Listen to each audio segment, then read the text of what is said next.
Bahkan sebelum kita keluar dari rahim ibunda kita, sudah ada petunjuk. Ibu yang sedang mengandung ada petunjuknya. Kalau ingin mengetahui dan berdoa tentang kondisi janin, ada kondisi disebutkan di Quran surah ke-22 ayat ke-5. Doanya diatur di Quran surah ke-7 ayat 189. Minta sama Allah supaya bayi yang lahir soleh. Kemudian ketika lahir, tugas apa yang pertama dilakukan oleh seorang ibu dan ayah? Maka Allah turunkan Quran surah kedua ayat 233. Paling kanan sebelah bawah. Ibu fokus berikan ASI kalau mau sempurna 2 tahun. Suami kerjakan ini. Itu sudah diatur. Begitu 2 tahun, pendidikan apa yang pertama diberikan kepada anak supaya taat kepada Allah, gampang dekat dengan orang tua dan dengan lingkungan baik. Turun Quran surah 31 ayat 13 sampai dengan 19. Begitu dia beranjak kemudian sampai titik dia mau menjelang baliknya dan dia mau sekolah dengan yang formal, maka turun ketentuan lagi. Ini ajarkan ini doanya, ini caranya supaya dia paham dalam pelajaran. Turun Quran surah 9 ayat 122. Dia boleh dapat ilmu tapi iman juga harus kuat. Turun Quran surah 58 ayat ke-11. Caranya Quran surah 96 ayat 1 sampai dengan ayat 5-nya. Tingkatkan takwanya supaya ilmunya juga dapat. Turun Quran surah kedua akhir ayat 282. Lalu dirinci amalan-amalannya sampai dimudahkan oleh Allah. Kalau dia bahkan menghafal Quran pun diringankan oleh Allah cara menghafalnya. Turun Quran surah ke-75 ayat 16 sampai dengan 18-nya. Kemudian naik lagi. Ada dia semakin naik, semakin tinggi, mungkin dia mulai merantau. Ya, sekolah di kampusnya bukan di tempat dia. Pergi ke Jakarta, pergi ke Eropa, pergi kemana-mana. Kata Allah, kalau kamu pindah kemanapun, pasti akan dapatkan kultur yang berbeda. Masyarakat yang tidak sama. Jaga takwamu begini caranya. Turunkan Quran surah 49 ayat 13. Kadang-kadang ketemu jodohnya. Saat ketemu jodoh, kamu ta'aruf jangan lama-lama. Siapkan lamaranmu, carikan kemudian maharnya, dapatkan yang terbaik. Quran surah keempat ayat keempat. Lakukan pernikahan, Quran surah ke-30 ayat 21. Saat mau nikah pun diberikan pelajaran. Kalau jadi suami, ini tugas kamu di awal. Istri tugasnya ini. Kalau nanti ada masalah, ini masalahnya. Dirinci oleh Quran. Dari mulai masalah salah komunikasi, komunikasi yang tidak sempurna, sampai persoalan yang sulit diselesaikan, begini caranya. Turun Quran surah keempat ayat 34 sampai 35. Bahkan dalam kondisi pun pecah, nggak bisa diselesaikan berdua. Ini cara mencari orang bijak untuk menyelesaikan masalah di rumah tangga. Tadi surah 4 ayat ke-35-nya. Sampai diterangkan, kamu kalau sudah menikah laki-laki tugasnya begini. Cara mencari nafkahnya ini yang standar. Quran surah kedua ayat 168. Kalau pengen cepat baru bergerak, rezekinya cepat. Quran surah kedua ayat 172. Kalau lebih cepat lagi belum bergerak, rezeki datang. Quran surah 7 ayat 96. Tapi jangan kamu kira saat bekerja akan biasa-biasa, akan ada tantangan. Mungkin ada yang tidak suka dengan engkau, persaingan yang tidak sehat. Kadang-kadang kau yang tender tapi hasilmu diambil oleh orang lain. Mungkin terjadi. Ujiannya pelajari. Dari mulai ujian ringan sampai berat. Quran surah kedua ayat 214. Solusinya di Quran surah ketiga ayat 142. Turunannya di Quran surah kedua ayat 155 sampai 157. Kemudian cara amalan menyelesaikannya Quran surah ke-7 ayat 79 sampai 81. Kalau sulit zikirnya dari Quran surah ke-21 ayat 87 sampai dengan 88. Ibu yang tinggal di rumah kadang merawat anak jangan dikira mudah. Mungkin dia bisa menangis atau berkata dan sebagainya. Turunannya di Quran surah ke-17 ayat 23 sampai dengan 27. Kadang-kadang ibu capek, lelah, sakit ringan-ringan, ada zikir Nabi Ibrahim. Quran surah 26 ayat ke-80.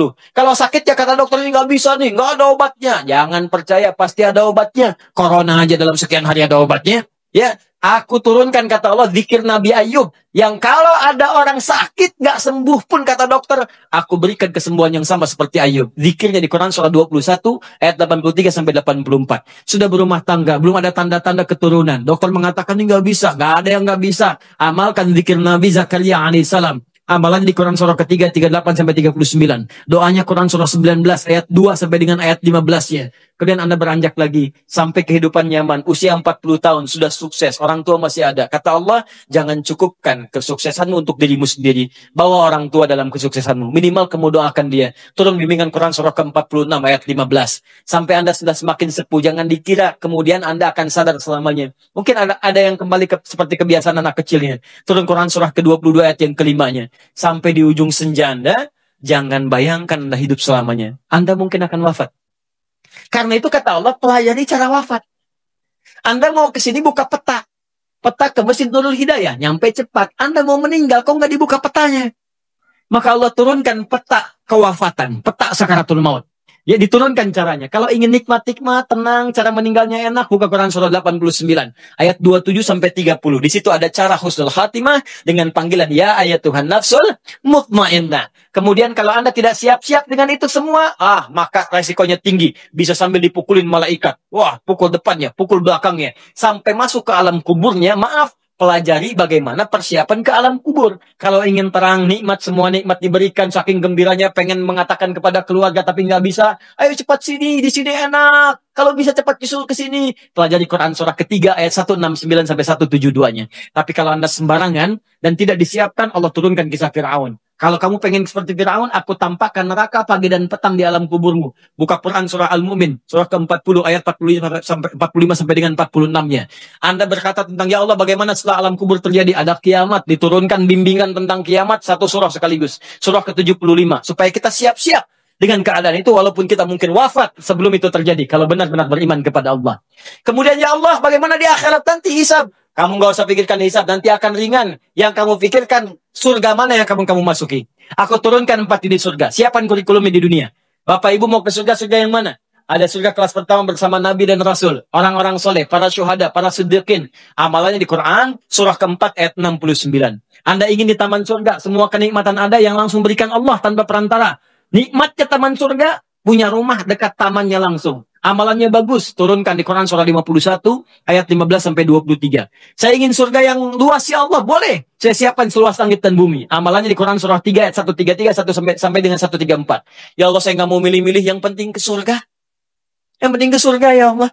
Ya, ajarkan amalan yang biasa-biasa, yang penting masuk surga. Kata Allah, nggak ada masalah. Aku turunkan amalannya ada di Quran surah kedua ayat 25. Ya, awas hati-hati dengan neraka. Karena itu aku turunkan sifat-sifatnya, jangan kerjakan amalan ini bisa masuk neraka. Neraka yang paling ringan Quran surah keempat ayat 56. Ya, di situ ada pembangkangannya. Turunannya di Quran surah kedua ayat 6 sampai dengan 7-nya. Ya, gerakan-gerakannya banyak diturunkan. Di Quran surah ke misalnya 6. Ya, teman-teman semukan, hati-hati Quran surah 16 ayat ke-25. Quran surah kedua ayat 6 sampai dengan 7-nya. Turunan-turunannya muncul lagi menjadi munafik. Quran surah keempat ayat 140-nya. Hati-hati, kalau Anda lakukan itu masuk neraka jahanam. Ada semua. Apa yang nggak ada? Ada semua. Kenapa Anda nggak turunkan sekarang? Ibu, kenapa ibu nggak turunkan? Bimbingan jadi ibu Qurani. Ayat-ayat tentang ibu aja. Tentang ibu aja turunkan. Bagaimana jadi istri? Apa tugas istri? Apa tugas ibu? Apa kendala seorang ibu? Demi Allah pasti kejadian, Bu. Pasti kejadian. Tuh, benar. Pasti kejadian. Quran itu detail sekali. Dari mulai mengandung, menyusui, lahir, sampai anak bermasalah. Ada semua. Kenapa nggak ada keluarkan? Anda berapa tahun jadi ayah?